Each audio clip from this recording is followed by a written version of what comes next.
Hello there and welcome to The Last Tackle. The Betfred Super League is back.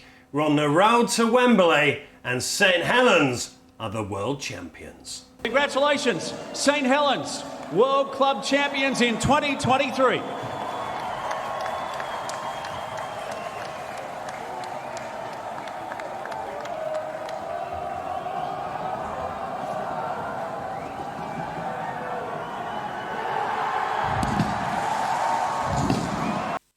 Congratulations, St Helens. What a performance out in Australia to beat the Penrith Panthers, who had won back-to-back NRL championships. In the studio for the next half hour or so, got Paul Sculthorpe, St Helens legend, and Adrian Morley is with us, who of course played in Australia as well. Right then, Scully, we know you love the Saints, and you've won 2 World Club challenges yourself, but not in their backyard. No, not in their backyard. And I think of the 3 that the club have won, you know, over time, I think this could possibly stand out as the biggest. You know, it is in the Australian, you know, back-to-back premiers, back garden, and what a performance! I think they set the precedent straight from kick-off and fulfilled it, you know, for the full 80 minutes. You won the NRL when you were out there. You know how tough it is in Australia. You know how the Australians talk down the British Super League as well. So how big achievement is this? Oh, it's absolutely massive. It's a massive boost and a shot in the arm for British Rugby League for a start. And I think this performance and this victory is probably the greatest achievement by any British side. You know, and that's in the history of the sport. I know Wigan went over in the early 90s and beat the Brisbane Broncos, but that was when there was no salary cap and Wigan had virtually a Great Britain side to go over there, and you know, now in the salary cap era, no one gave the Saints a chance over there against Penrith, who were a top side, and to get the victory was absolutely incredible. And you know, I tip me off, and it was a victory for the ages, definitely. I mean, this is a very, very good Penrith side as well. I mean, had 6 players from a World Cup final starting for him. Yeah, a lot of experience and a lot of big game players as well. You know, players who've, as I say, have just won back-to-back, you know, NRL premiers. And Saints did what I thought they had to do before the game. They had to come out of the blocks. They had to upset Penrith. They had to really get stuck into. I mean, you know, the likes of James Fisher-Harris and, you know, them kind of players. You know, big intimidating forwards. You had to get stuck into these men and upset them, and Saints did that straight from the off. I think Matty Lee set the precedent from kick-off. You know, and when Big Al. Sione Matautu I thought was outstanding. Curtis Sirenan, you know, the forwards really dominated. And when we got opportunity to show skill and post points, we exploited it. And how difficult is it when you go 10-0 up and then possibly you feel a bit aggrieved going into the golden point, because one, you've had the lead, and then you've had that try that was disallowed, that probably shouldn't have been disallowed. So how much composure was that for Saints to then go and win it? Yeah, it showed a lot of experience there, and I think everything that they've done over the last 4 years within these big games and grand finals has certainly helped them in that moment. And as you say, I think they were hard done to by the Will Hopewati try. I thought it was an outstanding ball from Jack Wellsby, nowhere near forward. But then to get it back to level, you know, great. You know, professionalism from Nathan Cleary to slot that ball over. I think we're all you know, watching it, but Penrith are going to win it. Yeah, and it's very difficult. I've been involved in them games where, you know, you're leading, teams get back into the game, you know, and score the last points to take it into extra time, and they have the momentum going into that next you know, few sets. And fair play to Saints that whatever, you know, they spoke about during that break and whatever Paul Whelan's, you know, messages had, you know, they kept composed. You know, they followed it to the blueprint, and fair play to Lewis Doddy, come up with a great play. Let's talk about a few individuals. James Roby's nearly old as you, Moz. He's playing as good as ever, 70 odd minutes. Yeah, well, you know, in the Super League era, I think you'd put James Roby as the greatest player of the Super League era. I don't think there's anyone to challenge him, really. You know, to still be putting in performances like that at his age is absolutely incredible. Testament to the guy's fitness, and you know, he's still got a bit of life in the old dog yet, and I think he'll be looking for a big year. But yeah, tip me after Robes. And Lewis Dodd to do that under so much pressure and to come back from injury as well. Yeah, he come back from a horrendous injury as well, snapping his Achilles. You know, he's played in the 2 games in the warm-up games. Matt Percival's testimonial against Widnes, and then obviously the warm-up game over in Australia against St George, scoring a try in both games. You know, and to come up with a play like that when it's required shows, you know, what experience, you know, he's got.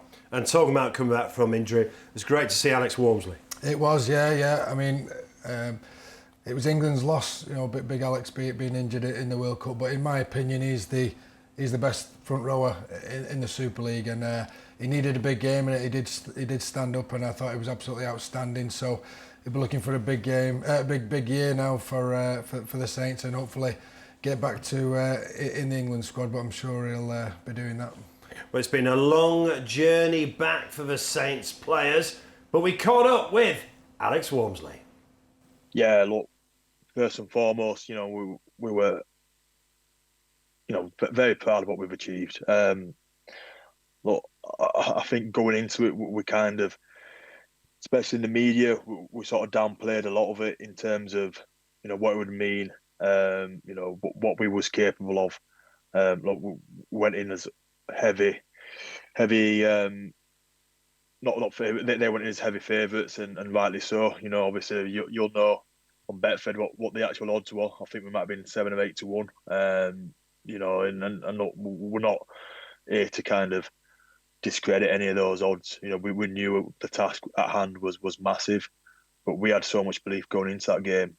We knew we was going to do something special. And yeah, look, we're just very proud and relieved to be back now on home soil with that trophy, and very much having achieved something special and something that will, we are as a team and a club very proud of.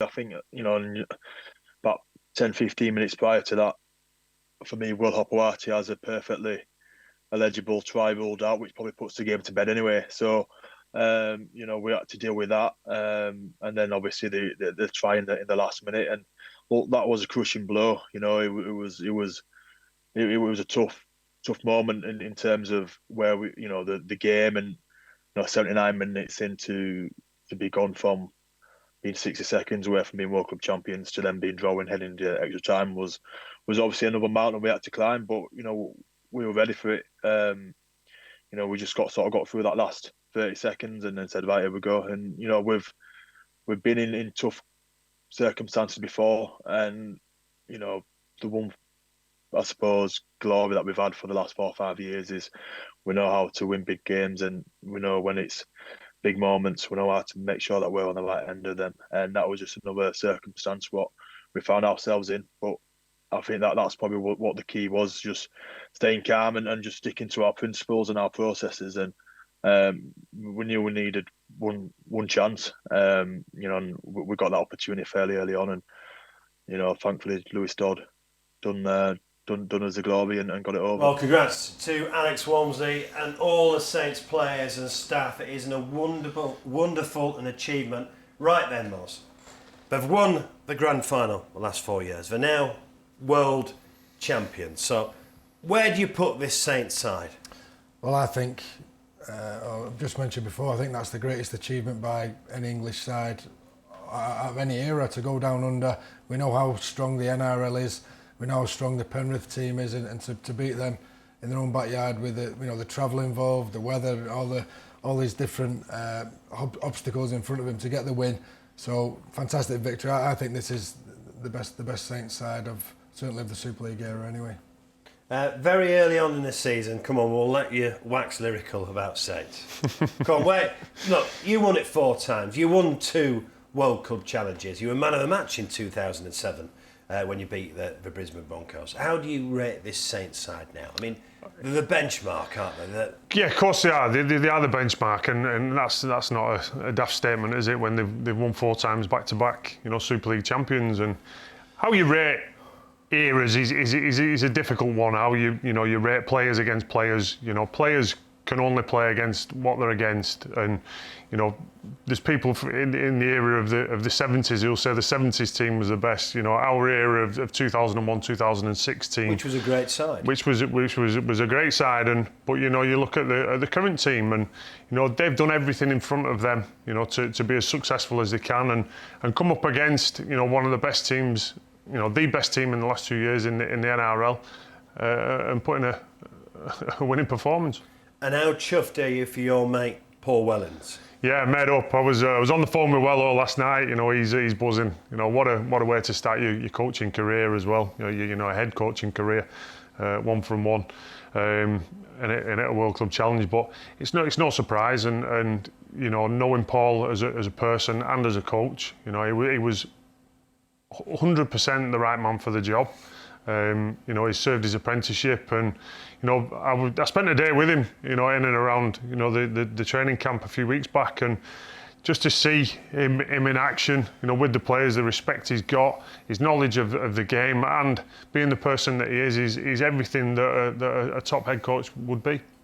Was it a touch of class to have Christian Wolff in the box? Because obviously Christian Wolff had got him into that position. Yeah, I thought it was a real touch of class. I thought it was class by both fellas as well. I think Wello to have Christian there, you know, where you could be intimidated really when, you know, he's the guy that you've worked from, and now you're not taking instructions, you're giving your own instructions, and will he agree with them? But I think Christian to put himself in that position as well, and There's no doubt, you know, Wello may have asked his opinion on things and he'd give that, but you know, Wello was running the ship. But I just thought a real classy moment, and great to see Christian there in the Saints polo t-shirt as well. And a final question about Saints: good thing or bad thing going into the start of the Super League now? All that travelling. Yeah, the travelling's not ideal, and maybe it could catch them out this week, but that's something they'll soon get over. And there's two sides of it. You know, you're going into a game against Castleford on the back of a 50-odd hour flight back from Australia, but you're also going into a Castleford game where you've just beat Penrith and you're World Club champions. You know, if you're not 8 foot tall and bulletproof after that, you know, going into your first Super League game, you know, I think there's something wrong. So I think the players they'll be quietly confident. Right, congratulations to the Saints, world champions. Right then, Moss. Warrington fans have not had a lot to smile about recently, No. but they were smiling on Thursday night. What I thought was very good, they started well against Leeds. Too many games last season, Warrington did not start very well. No, you're right there, and it was over as a contest at half time. You know, when you're beating someone 30-0. But Daryl Powell said after the game, he said that's probably as good a half as you'll see, and I agree with him. I know he's bought big, he's brought a lot of new players in, but they've shown just how big and strong and mobile they can be, and very, very tough to play against. So they you know, if them forwards play like that, you know, Vaughan's outstanding, Harrison's outstanding, Benny Curry, and then you bring in Cassiano off the bench, who brings all sorts of problems, and you've still got Gil Dudson and Maguire, who were injured and suspended, to come back into that squad. So looks like a fantastic squad, and on the back of the forwards' dominance, you know, that's where the backs, you know, do the stuff. So I thought it was a great win, real confidence boost. I thought Leeds were probably caught in the headlights a little bit, but take nothing away, there was a lot of pressure on Warrington to not only get the win, but to put a performance in, and I thought they did that. And it's onwards and upwards. I mean, they can't have any worse of a season as they did last year, but they've started great. Second bottom. Yeah, they were, and if it weren't for Toulouse, they could have been. Well, for 20 minutes against Toulouse. Yeah, they could have been out of there. They could have been out of there, but a great start for Warrington, and it'll do their confidence the world of good. And it's onwards and upwards now. How important was to get really good starts out of Paul Vaughan, who you've mentioned? Sam Cassiano got on this score sheet. Josh Drinkwater play well. Important the new signings started well. Yeah, and you know, speaking to a few of the Warrington boys, they not really spoke about last year because there's a lot of new personnel there, and they're looking at this as just a fresh start really. And you know, the new signings, as you just mentioned, all had fantastic games. You know, there was a big crowd there, 11,000 on a Thursday night, which was fantastic. And I think that they're enjoying the environment there at Warrington, and you know, could this be Warrington's year? We don't know, do we, Mark? But I mean, they've started great, so we'll see how that develops. I was wondering how long it would take to say that as a former Warrington captain.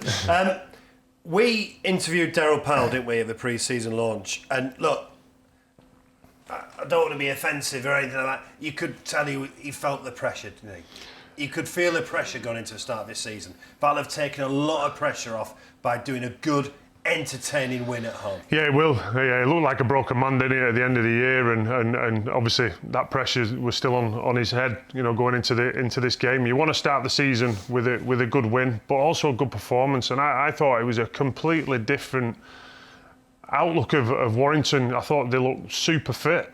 They looked athletic. There's clearly been a change of culture in regards to efforts on the field. You know, I thought the way they pushed for each other. I like the way they played. You know, them early players, they pushed in numbers. They played tough to and through. You know, very, very Saints-like in regards to the wingers coming looking for the ball and them early carries. But then I think Josh Drinkwater could prove a vital signing for them. One, because he's another set of hands. You know, in playing football, I thought they showed some outstanding football. But it allowed George Williams to just go and be George Williams. You know, go and do what you do. Roam around the field and run, you know, and that's his strength. His running game, his kicking game close to the line. I mean, I think we've seen 5 different kickers, you know, with the 2 9s, Drinkwater and Williams and Dufty as well. Some great kicking options what Warrington have got this year as well. So it's one game. You know, they've got to sustain that now, but I think they've set a precedent there. But I think the best man on the field by far was Paul Vaughan. He's proved an outstanding signing. I was at the friendly against Lee a couple of weeks previously for Ben Curry's testimonial, and he was outstanding in that as well. Carried that into that game. Just his efforts. You know, not just the amount of carries, the amount of tackles that he does, but the way he does it, his leg speed, his push through the tackle, doesn't half help the players who come after him. We'll talk about Warrington's next game at Huddersfield a little later in the show, but I just want to talk about the other 4 games that we had in round 1 of the Betfred Super League. Friday night, Wakefield 24, Catalans 38. Catalans were injury hit. Tom Johnston against his own side. Onside getting a hat-trick. That's a great signing for Catalans. Great signing, you know, he's been one of the better players in Super League, so great gets the opportunity to go and play in the sunshine over there in the south of France. But, you know, Wakefield, to score 24 points, that's enough to win a lot of games, but obviously the defence wasn't up to much, but I think they can take confidence from that. But, you know, they'll be... I think they're Wigan away next game, so it's going to be tough for Wakefield. But you know, before the season started, everyone was saying Wakefield are favourites to, you know, for the drop, and they've not started great. But you know, hopefully it's onwards and upwards for Wakefield. Scully, Wakefield were in it into the last 15. Would you be worried if you're a Wakefield fan? It's a tough read so early on in the season. You know, you look at the Wakefield side and they've got a strong side. Whether they've got that strength in depth to compete at the back end of the year. Mark Applegarth's a good friend of mine. I was talking to Mash at the Super League launch, and he's quietly confident. He's happy to take this, you know, wooden spoon. You know, everybody thinks that they're going to get relegated and all that. It takes the pressure off him and his job, but he's quietly confident with the players that he's got that, you know, that they can do something this year. So, you know, it's a challenge week to week for Wakefield. But you know, they've got some talented players, and I believe, I've not seen the game, but Mason Leno was running the show again for Wakefield. He's an outstanding player, and certainly with Milky leaving. At 6, obviously joining Castleford, you know, Jacob Miller. There's a lot of pressure on Leno steering the ship this year. Lee Leopard Salford was a live game on Sky. Brilliant pre-match show by Lee. That was fantastic. Right then, Moz, you're a Salford lad. Brodie Croft, 8-year contract. Paul Rowley signed up as well. Andy Ackers must be disappointed, only a 4-year contract. Joe Burgess, 3-year contract. Things are beginning to go right at Salford, aren't they? Yeah, they are, and you know, the way they've been going the last few years, it's fantastic that, you know, Salford are in the mix. There was one game off making the grand final last year. Did make the grand final a few years ago, made the Challenge Cup final, and to have the current man of steel sign up long term is absolutely fantastic for the club. I thought it was a great game last Friday. You know, Lee went there, as Derek says, to make the numbers up.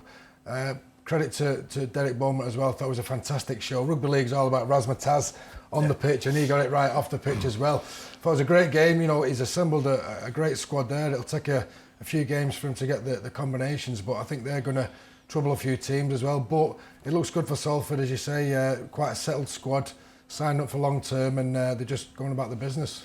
On Saturday, Hull KR 27, Wigan 18. I was impressed with Hull KR, especially Jordan Abdul, Mickey Lewis, got Ryan Hall as well. I think Hull KR are going to upset a few people. They will upset. Started poorly last year. Yeah, and I think they've upset a few, haven't they, over the last few years. But you know, it's just not been consistent enough. And you talk about Mikey Lewis, Jordan Abdul. You know, Jez Litton for me is another outstanding player.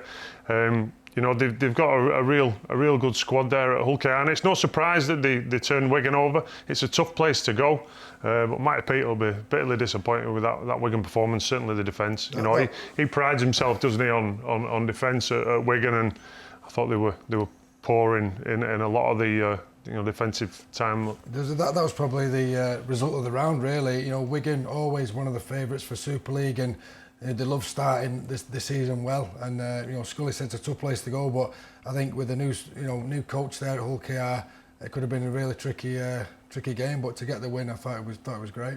And as a new coach at Hull, it's Tony Smith, of course, 32-30 against Castleford. Now, we spoke to Tony Smith before the start of the season. We said consistency is the key for Hull.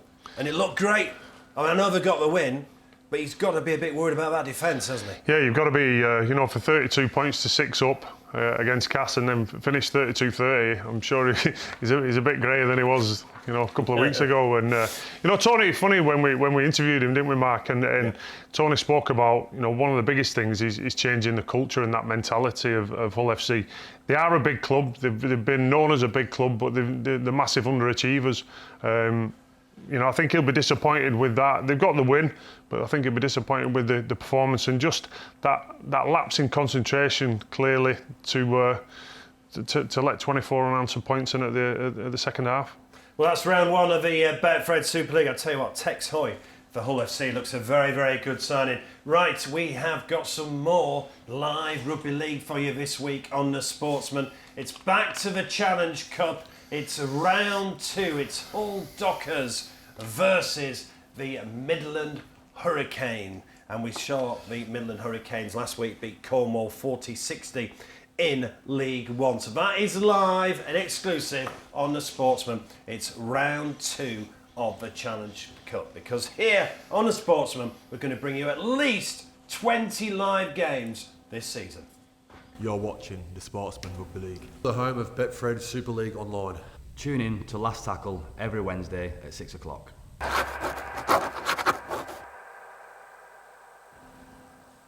So there we are. That is on Sunday. 2:45. The coverage starts. Second round of the Betfred Challenge Cup. Going to bring you at least 20 games across the women's game, the wheelchair game as well. All live and free on the Sportsman. Let's turn our attention back to the Betfred Super League. On Thursday night, it's a Salford Red Devils versus Hull KR. We were just saying, there's a bit of a feel-good factor at Salford, and you're going on Thursday night as well. Yeah, I'm going to be there, but I think Hull KR will go to the AJ Bell full of confidence after the great win over Wigan. But I just think... Salford, it was a really tricky game that away at Lee, and to get the victory there, I think Salford will be full of confidence as well. So I'll be there, and there's a bit of a half-time. My son's making his rugby league debut. He's playing on the pitch at half-time, never played before, so all the Morley family going. We're going to be cheering little Jonah on at half-time, so it's just an added little bonus there, innit? But I'll be cheering Salford Red Devils on and the Salford Junior Roosters as well. Well, brilliant. Enjoy it. You must be very, very proud. Enjoy that at half-time and good luck to him. On Friday night, we have Huddersfield versus Warrington on Friday night. Now, we were talking about Warrington earlier. Now you want to see a performance from Warrington to back up that home game, don't you? Yeah, definitely. It was a great performance, but it was at home in front of a big crowd. Huddersfield, with all due respect, it's not going to be as big a crowd, but it's Huddersfield's first game. They didn't play last week because of Saints being down under, but Huddersfield look like they've got a fantastic squad assembled there, Mark. But Warrington need to back it up and to double up with the wins. So it's going to be quite a compelling game. I'm looking forward to this one. But I think because it's Huddersfield's first game, they've not had that game in the bank where they get the combinations together. I think Warrington will go there full of confidence, and I just think Warrington will get the win. Promised so much Huddersfield last year, didn't they? Obviously beaten in a Challenge Cup final, but then did turn up in that semi-final against Salford. No, they didn't. They'd be disappointed with that, how the season finished. But I think they proved last year on occasions what they're capable of, and the squad that they've got. They've added to that. Obviously, the big signing is obviously Jake Connor at the fullback, and see how he performs under Ian Watson. But that you look at the spine of the team with Lola here, Theo Farge, Ollie Russell, and obviously Will Price in there as well. There's some ability. So it'd be interesting. There's a lot of talk of Huddersfield this year, and this for me is going to be a big test for Warrington as well. Well, let's get more build up to that game, and let's hear from the Huddersfield captain, Luke Yates. It was a real step forward for Huddersfield in 2022. Got to that Challenge Cup final, just faded away towards the back end of the playoffs. What's the goal 2023? To definitely win trophies, yeah. Last year was a good experience, and I think we sort of worked out a lot, good experience of going into this year, with the Super League sitting in third, and then, as you said, fading off. So I think we've got like the right people in place now, and the experience that we've gained from last year will put us in good stead for this year to not mess that up again. You mentioned the experience. Will that be the key in achieving consistency, do you think, this year? I think so, yeah. Like, if you look at Huddersfield in the previous years, they haven't really been able to compete for anything, probably the last 6-10 years, it's since they got the league leaders, they've sort of fallen away. So we haven't really had too many players that have played at the top level or have won things, but now we've brought in some real winners. So it's the wealth of experience that we've got in now. It's going to have us in good stead. And obviously came so close in that Challenge Cup final. Has that kind of lit the fire and motivated you to have another real crack at that competition? Definitely, yeah, definitely. I think that'll be one that boys are putting down on their calendar for ones that we want to win and we want to play in. So, we've got such a big squad with a lot of quality players. It's going to be a lot of competition for spots, and I think everyone will be pushing hard to play in them games. Ian Watson's third year as head coach of the club. You're obviously one of the players that came over with him. Can you see him really starting to stamp his mark now on this team and really become an image of him? Definitely, yeah. Like, if you've seen what our growth from his first year to his second, I think we'll have another massive growth from his second to his third. The things he's implementing, and having the players under his systems, like the outside backs and the middles, getting used to how he wants to play more consistently. Getting under his third pre-season here, we've had a great pre-season with a lot of big signings coming in and a lot of good work going on. So looking forward to it. So Huddersfield were due to play Saints in round one. Of course, Saints, we've spoken about that brilliant win in Australia. So Huddersfield kick off the campaign home against Warrington on Friday. Also on Friday, live on Sky, Leeds versus Hull. Now this is fascinating because we talk about consistency, what we want to see from Hull. Obviously Leeds had that battering at Warrington.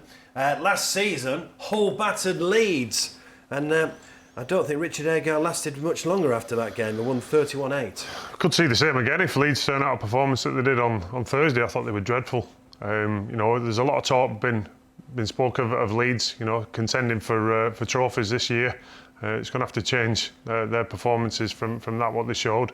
Bitterly disappointing, and there's a lot of highly paid players in that team who need to start showing up. Well, the next Leeds player. Yeah, well, there's a big rivalry with Hull and Leeds, and the fact Tony Smith coached at Leeds, so there's a few little side factors there. But I think, knowing Tony Smith, being coached by him for a number of years, he will fix up that defence, what they leaked the last 4 tries against Cass. I think he'll fix that up, and I think they'll go to Headingley very confident, and I can see Hull getting the victory there. I agree with Scully. Leeds were poor last Thursday. I know there's a few injuries, but everyone's in the same boat really. So I think Hull will go there, get the victory, and it'll put Rowan Smith and Leeds under a little bit of pressure. It's only 2 games in, but Leeds expect success, particularly at home. So it could be a tricky week for Leeds if they don't get the win. Wigan Wakefield. Yeah, I expect a response from Wigan. Certainly at home. As I said, bitterly disappointed the way the season's kicked off, and leaking 27 points is not what Matty Pete wants to see. And then on Saturday night, Catalans versus Lee. Yeah, I just think it'll be. Well, it's always tough to go to the south of France. It's a bit of a great base there for the Catalans club, and I just think with the travel, the weather, the fact Catalans are on home soil, I just think Catalans are going to get a victory there. But it'll be a great experience for the league spectators and players. And Derek Bowman, I'm sure Derek will enjoy it no matter where he is. Lovely jacket. Lovely jacket. I think Catalans will be too strong for Lee because, let's face it, they've only had a couple of games together. They're still finding their feet, the Leopards. Lee, will it be all right? 8 debutants. So they're going to have to take a bit of time to gel, probably, aren't they? Yeah, they are. They're going to take a bit of time to settle in. But there's some big name signings for them. But I agree with Moz. It's always a challenge, just with the travel and everything else going down to Catalan, and they're a quality side as well. Hopefully for them, Sam Tompkins will be back as well this week. And finally, Sunday, Castleford versus Saints. Yeah, well, it's a bit of the unknown, isn't it? Like I say, what response on the back of the big week in Australia. But I fully expect Saints to turn on the professional performance that we're used to seeing. And I just think they'll go out there. I'm sure they can't wait to pull the boots on already as world champions, and applaud it in front of the Saints faithful. So I expect a Saints win. We are running out of time. Just a reminder, live game on Sunday in round 2 of the Betfred Challenge Cup. It's Hull Dockers versus the Midlands Hurricanes in round 2, live and free on the Sportsman. Right, just before we finish, let's finish on a bit of a high, because a lot of people do rugby league down, but we've seen some great crowds. It's a good crowd at Warrington on Thursday, wasn't it? Lee put on that great show on Friday. It was a good crowd at Hull KR on Saturday. Saints are world champions. I think it's been a cracking start to the Betfred Super League. Absolutely fantastic. It was everything we thought it would be. The icing on the cake was St Helens going down under and being crowned World Club champions. But all the Super League games have been fantastic. Big crowd, and Rugby League's back with us. It's fantastic. Can we all be positive for a change? Of course we can. Of course we can. It was a brilliant week, wasn't it, for the start of the Betfred Super League season, and obviously the World Club Challenge as well. And we'll see some great games and more of the same this week. Thanks for coming in, fellas, and once again, congratulations to Saints on winning the World Club Challenge in Australia. Only the second team to ever do that in Australia. So congratulations to them. See you next week.